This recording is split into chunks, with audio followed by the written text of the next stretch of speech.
बिहार विधानसभा में 24 घंटा पहले जैसे सियासी घटनाक्रम की शुरुआत हुई थी उसका पटापेक्ष हो गया। दरअसल देर रात डीएम और एसपी बीजेपी कोटे से मंत्री जीवेश मिश्रा के आवास पहुंचे हुए थे, जिस पर कई एक सवाल उठने लगे। और आज देर रात डीएम और एसपी से मुलाकात के बाद जीवेश मिश्रा ने क्या कुछ कहा है, सदन को क्या जानकारी दी है, यह आप जरूर सुने। माननीय अध्यक्ष महोदय, मैं आसन को धन्यवाद देता हूं कि विधायिका का जिस प्रकार कल अपमान हुआ उस मामले में आसन ने संज्ञान लिया। मैं इसके लिए आसन को सभी पूरे सदन की तरफ से मैं धन्यवाद देना चाहता हूं। और जिस प्रकार आपने सभी साथियों को यहां मैं धन्यवाद देता हूं। ये मामला विधायिका का है, ये न सरकार का था न किसी मंत्री का था। इस नाते आपने इसमें संज्ञान लिया। मैं बार बार कह रहा हूं, मैं आपको धन्यवाद देता हूं।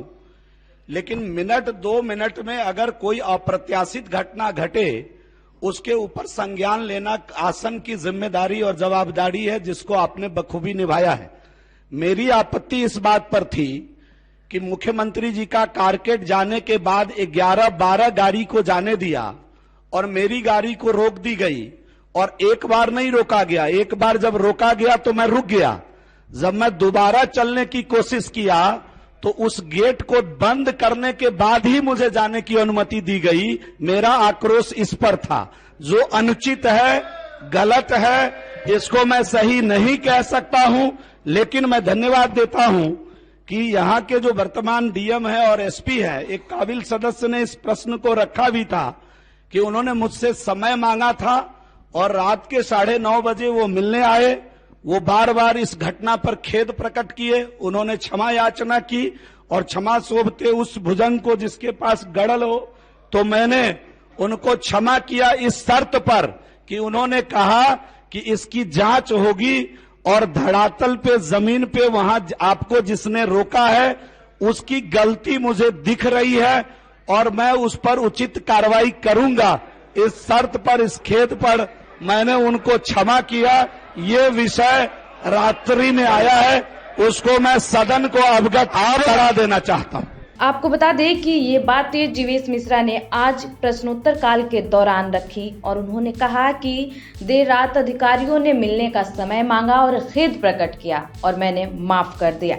आपको बता दें कि सबसे पहले गुरुवार को जीवेश मिश्रा ने जानकारी दी थी कि उनकी गाड़ी को रोक दिया गया है, यह अपमान है। उन्होंने कहा कि मुख्यमंत्री और विधानसभा अध्यक्ष की काफिला के लिए मुझे रोका गया होता तो मुझे खेद नहीं होता, लेकिन डीएम और एसपी के लिए क्यों रोका गया है, इस पर कार्रवाई की जाए। और दूसरी तरफ विधानसभा अध्यक्ष ने ये बात साफ कर दिया है कि इस पर कार्रवाई होनी तय है। मंत्रणा समिति की जांच और जो बैठक हुई उसके बाद डीजीपी को तलब किया गया और जांच जारी है। रिपोर्ट आने के बाद उचित कार्रवाई भी की जाएगी। देखना दिलचस्प है कि अब इस मामले में विपक्ष का क्या कुछ रुख होता है, क्योंकि जीवेश मिश्रा को जिस तरीके से सॉफ्ट कॉर्नर दिखाया जा रहा था विपक्ष के द्वारा, इस पर जीवेश मिश्रा ने कहीं ना कहीं पूरी तरीके से तस्वीर को साफ कर दिया है कि उन्होंने अधिकारियों को माफ कर दी है। फिलहाल दिनमान टाइम्स को आप सब्सक्राइब करें। आप अगर फेसबुक पे देख रहे हैं तो लाइक करें और ट्विटर पे देख रहे हैं तो फॉलो करें। इंस्टाग्राम, टेलीग्राम से जरूर जुड़ें।